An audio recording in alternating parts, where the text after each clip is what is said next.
Man has throughout the ages been seeking something beyond himself, beyond material welfare, something we call truth, or God, or reality, a timeless state, something that cannot be disturbed by circumstances, by thought, or by human corruption.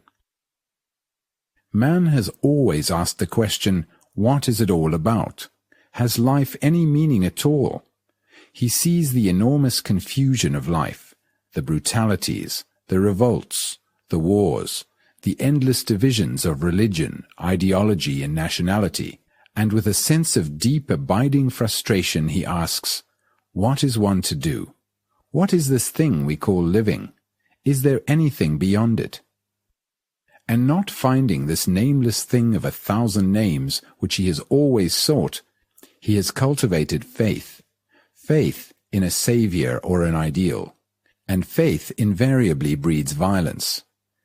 In this constant battle which we call living, we try to set a code of conduct according to a society in which we are brought up. Whether it be a communist society or a so-called free society, we accept a standard of behavior as part of our tradition as Hindus or Muslims or Christians or whatever we happen to be. We look to someone to tell us what is right or wrong behavior, what is right or wrong thought, and in following this pattern our conduct and our thinking become mechanical, our responses automatic. We can observe this very easily in ourselves. For centuries we have been spoon-fed by our teachers, by our authorities, by our books, our saints. We say, tell me all about it.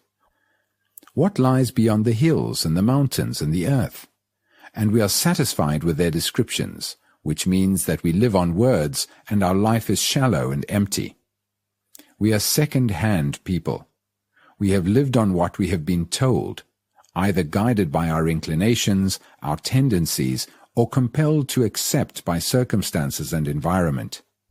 We are the result of all kinds of influences, and there is nothing new in us, nothing that we have discovered for ourselves, nothing original, pristine, clear. Throughout theological history, we have been assured by religious leaders that if we perform certain rituals, repeat certain prayers or mantras, conform to certain patterns, suppress our desires, control our thoughts, sublimate our passions, limit our appetites, and refrain from sexual indulgence, we shall, after sufficient torture of the mind and body, find something beyond this little life. And that is what millions of so-called religious people have done throughout the ages, either in isolation, going off into the desert or into the mountains or a cave, or wandering from village to village with a begging bowl, or in a group, joining a monastery, forcing their minds to conform to an established pattern. But a tortured mind, a broken mind, a mind which wants to escape from all turmoil, which has denied the outer world and been made dull through discipline and conformity, such a mind, however long it seeks, will find only according to its own distortion. So to discover whether there actually is or is not something beyond this anxious, guilty, fearful, competitive existence, it seems to me that one must have a completely different approach altogether. The traditional approach is from the periphery inwards, and through time, practice and renunciation, gradually to come upon that inner flower, that inner beauty and love.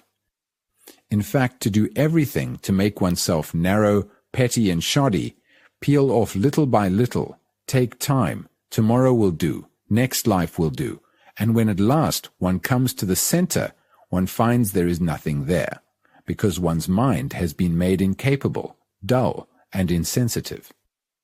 Having observed this process, one asks oneself, is there not a different approach altogether? That is it not possible to explode from the center?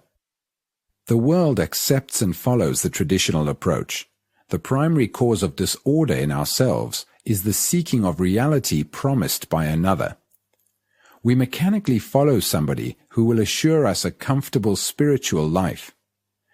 It is a most extraordinary thing that although most of us are opposed to political tyranny and dictatorship, We inwardly accept the authority, the tyranny of another to twist our minds and our way of life. So if we completely reject, not intellectually but actually, all so-called spiritual authority, all ceremonies, rituals and dogmas, it means that we stand alone and are already in conflict with society. We cease to be respectable human beings. A respectable human being cannot possibly come near to that infinite, immeasurable reality. You have now started by denying something absolutely false, the traditional approach. But if you deny it as a reaction, you will have created another pattern in which you will be trapped. If you tell yourself intellectually that this denial is a very good idea, but you do nothing about it, you cannot go any further.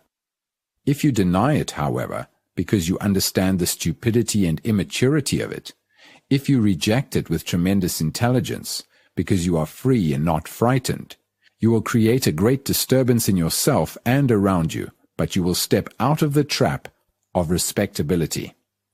Then you will find that you are no longer seeking. That is the first thing to learn, not to seek. When you seek, you are really only window shopping. The question of whether or not there is a God or truth or reality, or whatever you like to call it, can never be answered by books, by priests, philosophers, or saviors. Nobody and nothing can answer the question but you yourself. And that is why you must know yourself. Immaturity lies only in total ignorance of self. To understand yourself is the beginning of wisdom. And what is yourself? The individual you. I think there is a difference between the human being and the individual. The individual is a local entity, living in a particular country, belonging to a particular culture, particular society, particular religion. The human being is not a local entity. He is everywhere. If the individual merely acts in a particular corner of the vast field of life, then his action is totally unrelated to the whole. So one has to bear in mind that we are talking of the whole, not the part, because in the greater the lesser is, but in the lesser the greater is not. The individual is the little conditioned, miserable, frustrated entity satisfied with his little gods and his little traditions, where a human being is concerned with the total welfare, the total misery, and the total confusion of the world. We human beings are what we have been for millions of years, colossally greedy, envious, aggressive, jealous, anxious, and despairing, with occasional flashes of joy and affection. We are a strange mixture of hate, fear, and gentleness. We are both violence and peace.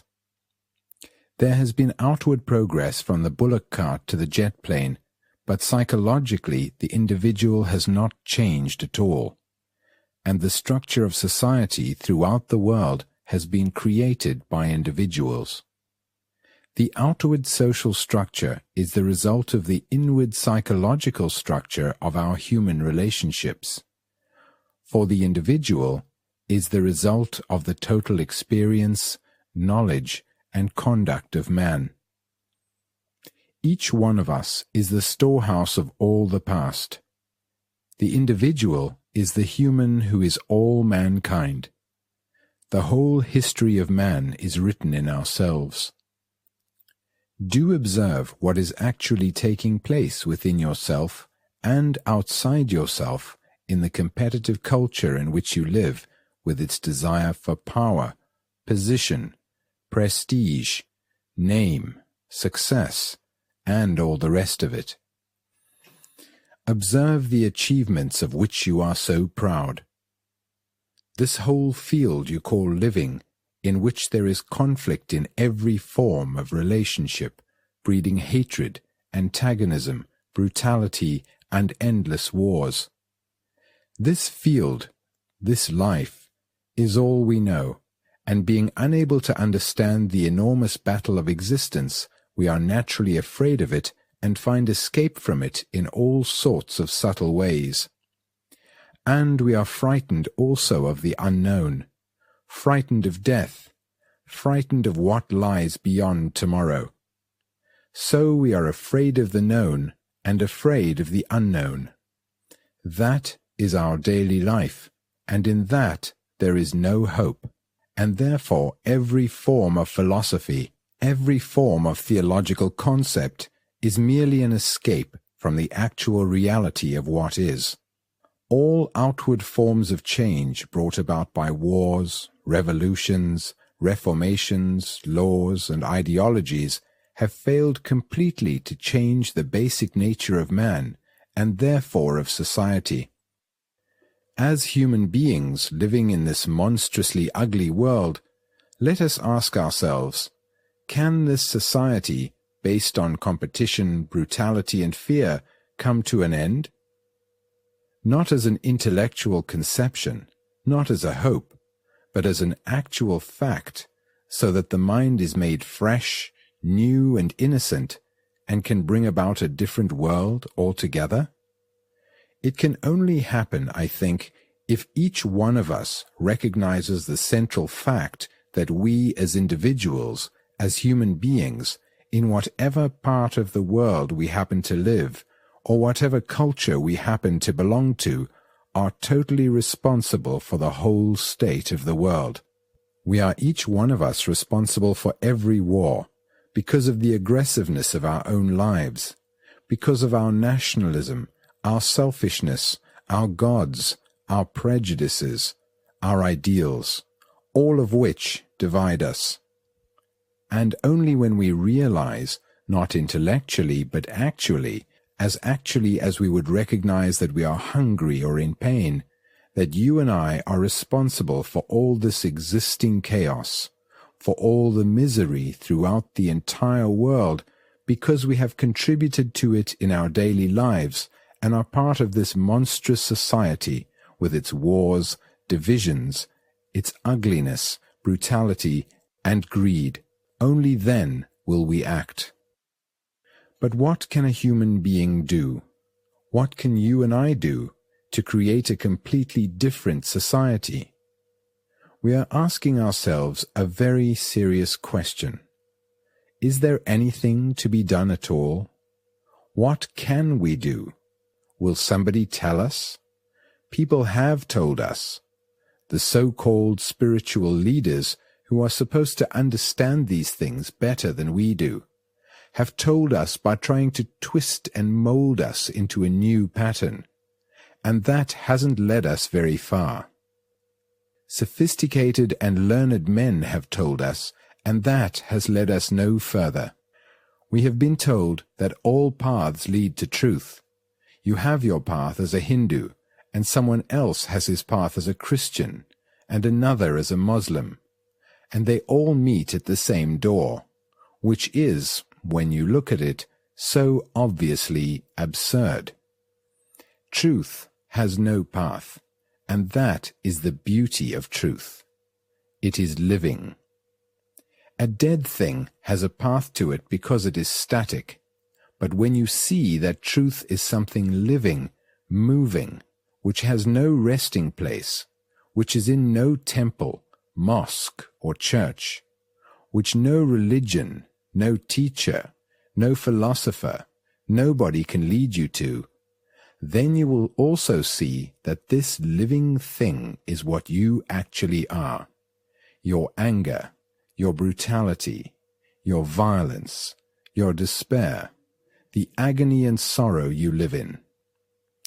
In the understanding of all this is the truth, and you can understand it only if you know how to look at those things in your life. And you cannot look through an ideology, through a screen of words, through hopes and fears. So you see that you cannot depend upon anybody. There is no guide, no teacher, no authority. There is only you, your relationship with others and with the world. There is nothing else. When you realize this, it either brings great despair, from which comes cynicism and bitterness, or in facing the fact that you and nobody else are responsible for the world and for yourself, for what you think, what you feel, how you act. All self-pity goes. Normally, we thrive on blaming others, which is a form of self-pity. Can you and I, then, bring about in ourselves, without any outside influence, without any persuasion, without any fear of punishment, can we bring about in the very essence of our being a total revolution, a psychological mutation, so that we are no longer brutal, violent, competitive, anxious, fearful, greedy, envious, and all the rest of the manifestations of our nature which have built up the rotten society in which we live our daily lives? It is important to understand from the very beginning that I am not formulating any philosophy or any theological structure of ideas or theological concepts. It seems to me that all ideologies are utterly idiotic. What is important is not a philosophy of life, but to observe what is actually taking place in our daily life, inwardly and outwardly. If you observe very closely what is taking place and examine it, you will see that it is based on an intellectual conception, and the intellect is not the whole field of existence. It is a fragment, and a fragment, however cleverly put together, however ancient and traditional, is still a small part of existence, whereas we have to deal with the totality of life. And when we look at what is taking place in the world, we begin to understand that there is no outer and inner process. There is only one unitary process. It is a whole, total movement, the inner movement expressing itself as the outer, and the outer reacting again on the inner. To be able to look at this seems to me all that is needed, because if we know how to look, then the whole thing becomes very clear. And to look needs no philosophy, no teacher. Nobody need tell you how to look. You just look. Can you then, seeing this whole picture, seeing it not verbally but actually, can you easily, spontaneously transform yourself? That is the real issue. Is it possible to bring about a complete revolution in the psyche? I wonder what your reaction is to such a question. You may say, I don't want to change, and most people don't, especially those who are fairly secure socially and economically, or who hold dogmatic beliefs and are content to accept themselves and things as they are, or in a slightly modified form. With those people, we are not concerned. Or you may say more subtly, well, it's too difficult. It's not for me. In which case you will already have blocked yourself. You will have ceased to inquire, and it will be no use going any further. Or else you may say, I see the necessity for a fundamental inward change in myself, but how am I to bring it about? Please show me the way. Help me towards it. If you say that, then what you are concerned with is not change itself. You are not really interested in a fundamental revolution. You are merely searching for a method, a system, to bring about change. If I were foolish enough to give you a system, and if you were foolish enough to follow it, you would merely be copying, imitating, conforming, accepting. And when you do that, you have set up in yourself the authority of another, and hence there is conflict between you and that authority. You feel you must do such and such a thing because you have been told to do it, and yet you are incapable of doing it. You have your own particular inclinations, tendencies, and pressures which conflict with the system you think you ought to follow, and therefore there is a contradiction. So you will lead a double life between the ideology of the system and the actuality of your daily existence. In trying to conform to the ideology, you suppress yourself, whereas what is actually true is not the ideology, but what you are. If you try to study yourself according to another, you will always remain a second-hand human being. A man who says, "I want to change, tell me how to," seems very earnest, very serious, but he is not. He wants an authority whom he hopes will bring about order in himself. But can authority ever bring about inward order? Order imposed from without must always breed disorder. You may see the truth of this intellectually, but can you actually apply it so that your mind no longer projects any authority, the authority of a book, a teacher, a wife or husband, a parent, a friend, or of society? Because we have always functioned within the pattern of a formula, the formula becomes the ideology and the authority. But the moment you really see that the question, "How can I change?" sets up a new authority, you have finished with authority forever. Let us state it again clearly. I see that I must change completely from the roots of my being.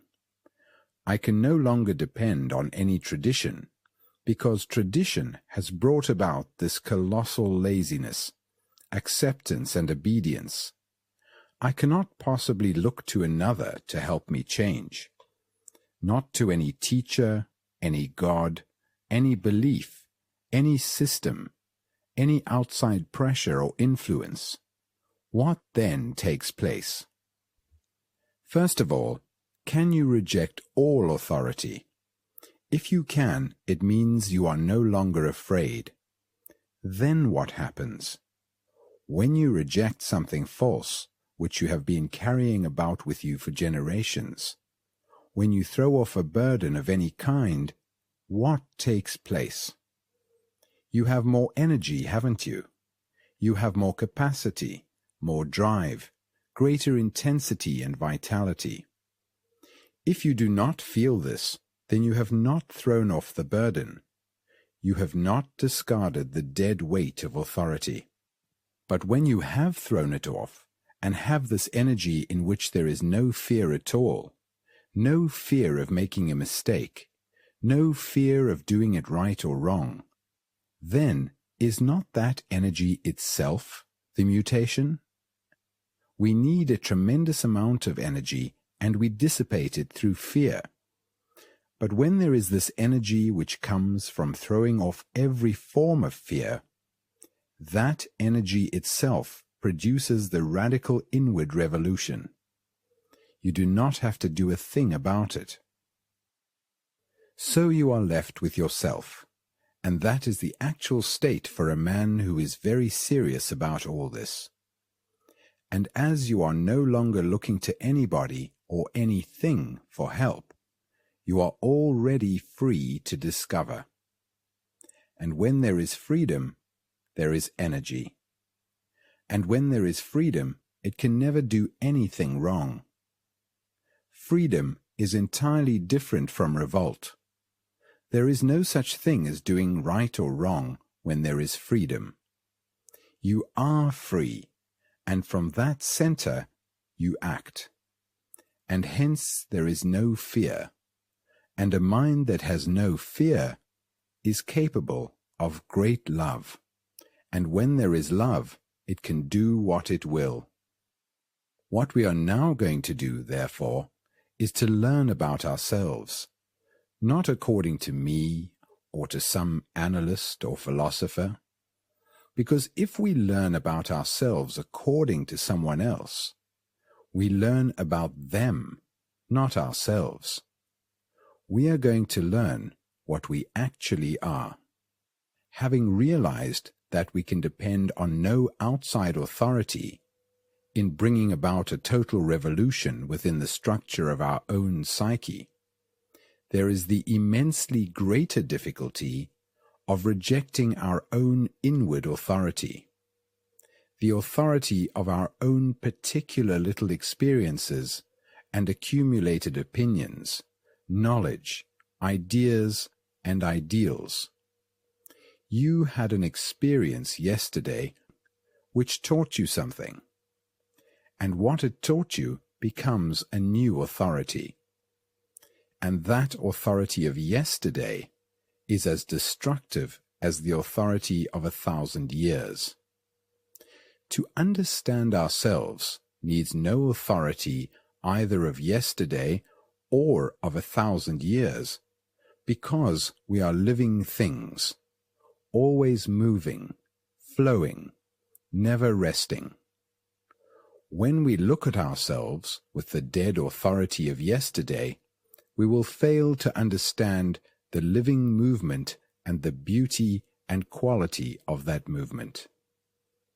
To be free of all authority, of your own and that of another, is to die to everything of yesterday, so that your mind is always fresh, always young, innocent, full of vigor and passion.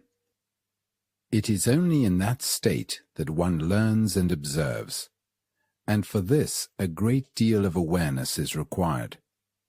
Actual awareness of what is going on inside yourself, without correcting it or telling it what it should or should not be, because the moment you correct it, you have established another authority, a censor. So now we are going to investigate ourselves together, not one person explaining while you read, agreeing or disagreeing with him as you follow the words on the page, but taking a journey together, a journey of discovery into the most secret corners of our minds. And to take such a journey, we must travel light. We cannot be burdened with opinions, prejudices, and conclusions. All that old furniture we have collected for the last 2,000 years and more. Forget all you know about yourself. Forget all you have ever thought about yourself.